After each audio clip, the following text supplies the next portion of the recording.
உள்ளாட்சி அரசு செய்தியால் இணைவோம்.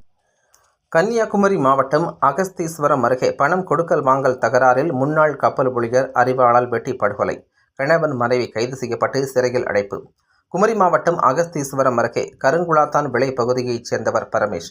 முன்னாள் கப்பல் ஊழியரான இவருக்கும் பக்கத்து வீட்டைச் சேர்ந்த கணபதி என்பவரின் மனைவி ஜான்சி மெரின் ஷோபிதா என்பவருக்கும் இடையே பிரச்சனை இருந்து வந்தது.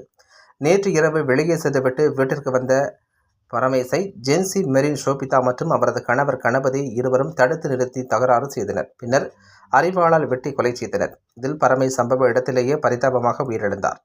இதுகுறித்து தென்தாமரைக்குளம் போலீசாருக்கு தகவல் தெரிவிக்கப்பட்டது. மாவட்ட போலீஸ் சூப்பரண்ட் ஸ்டாலினும் நேரில் வந்து விசாரணை மேற்கொண்டார். பரமேஷை கொலை செய்த கணபதி ஜான்சி மெரின் ஷோபிதா இருவர் மீதும் வழக்கு பதிவு செய்து கைது செய்தனர். கைது செய்யப்பட்டவர்களிடம் போலீசார் விசாரணை மேற்கொண்ட போது எதிர்வீட்டைச் சேர்ந்த ஜான்சி மெரின் ஷோபிதாவுக்கும் பரமேஷுக்கும் இடையே பழக்கம் ஏற்பட்டுள்ளது. அவர்களுக்கிடையே பணம் கொடுக்கல் வாங்கல் பிரச்சினை தொடர்பாகவும் தகராறு ஏற்பட்டது. மேலும் பரமேஷிடமிருந்து ஜான்சி மெரின் ஷோபிதா பல லட்சம் ரூபாய் வாங்கியுள்ளார். பணத்தை திருப்பி கேட்டபோது இருவருக்கும் தகராறு ஏற்பட்டு வந்துள்ளது. இதனால் பரமேஷ் அடிக்கடி குடிபோதையில் ஜான்சி மெரின் ஷோபிதாவுடன் தகராறு செய்து வந்தார்.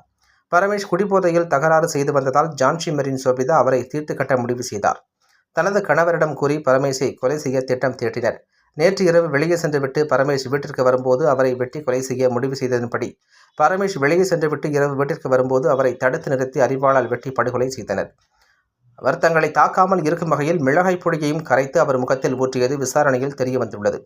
தொடர்ந்து போலீசார் கைது செய்யப்பட்ட கணபதி ஜான்சி மெரின் ஷோபிதா இருவரையும் விசாரணைக்கு பின் நீதிமன்றத்தில் ஆஜர்படுத்தப்பட்டு சிறையில் அடைத்தனர்.